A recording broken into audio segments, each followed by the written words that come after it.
Halo guys, pada video kali ini saya akan menjelaskan tentang larutan ideal, termodinamika pencampuran larutan ideal dan hukum Henry, hukum distribusi Nares, dan sifat koligatif larutan.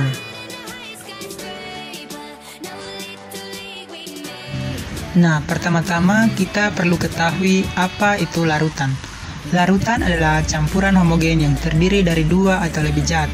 Dalam larutan, zat yang jumlahnya lebih banyak disebut pelarut, sementara zat yang jumlahnya lebih sedikit disebut zat terlarut. Contoh umum dari larutan adalah air garam, di mana garam sebagai zat terlarut dilarutkan dalam air sebagai pelarut.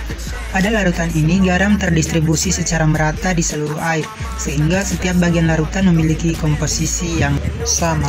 Nah, berikutnya adalah larutan ideal. Larutan ideal adalah larutan yang mengikuti hukum Raoult secara sempurna pada seluruh rentang komposisi dan suhu.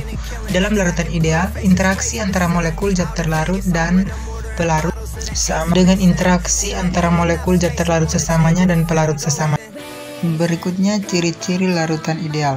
Yang pertama, tidak ada perubahan entalpi ketika komponen-komponen larutan dicampur. Yang kedua, tidak ada perubahan volume ketika pencampuran terjadi.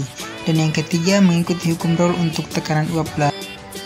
Contoh dari larutan ideal adalah campuran gas yang tidak berinteraksi seperti campuran gas argon dan neon, atau larutan cair dengan pelarut dan zat terlarut yang sangat mirip secara kimiawi seperti heksana dengan heptana.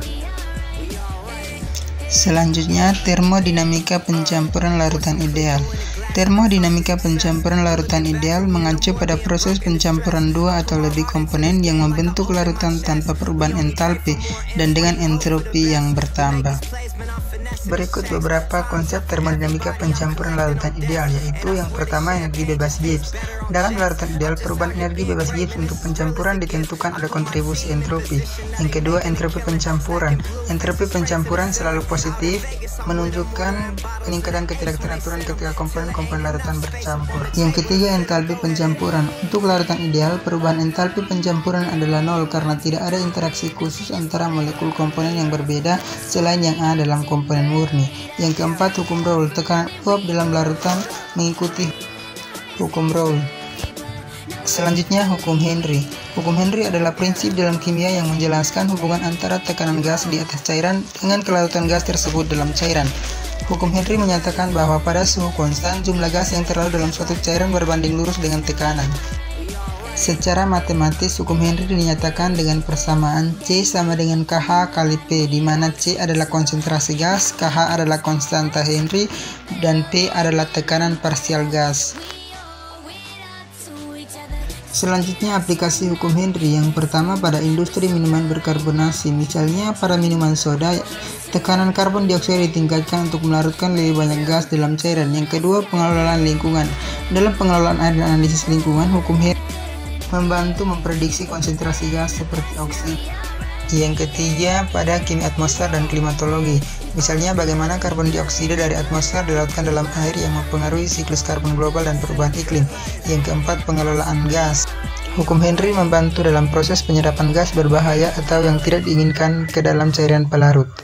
Hukum distribusi Nares. Hukum distribusi Nares atau hukum partisi menyatakan bahwa jika suatu zat terdistribusi di antara dua pelarut yang tidak saling bercampur, maka pada suhu tetap rasio konsentrasi zat tersebut dalam keadaan pelarut adalah konstan.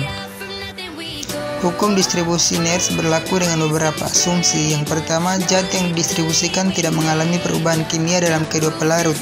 Yang kedua, kedua pelarut tidak saling bercampur dan membentuk dua fase terpisah. Dan yang ketiga, suhu tetap selama proses distribusi. Selanjutnya, sifat koligatif larutan. Sifat koligatif larutan adalah sifat fisik larutan yang hanya bergantung pada jumlah partikel terlarut dalam larutan dan tidak pada jenis partikel tersebut. Ada 4 sifat koligatif larutan dalam kimia, yaitu yang pertama, penurunan tekanan uap, yang kedua, penurunan titik beku, yang ketiga, kenaikan titik didih, dan yang keempat, tekanan osmosis.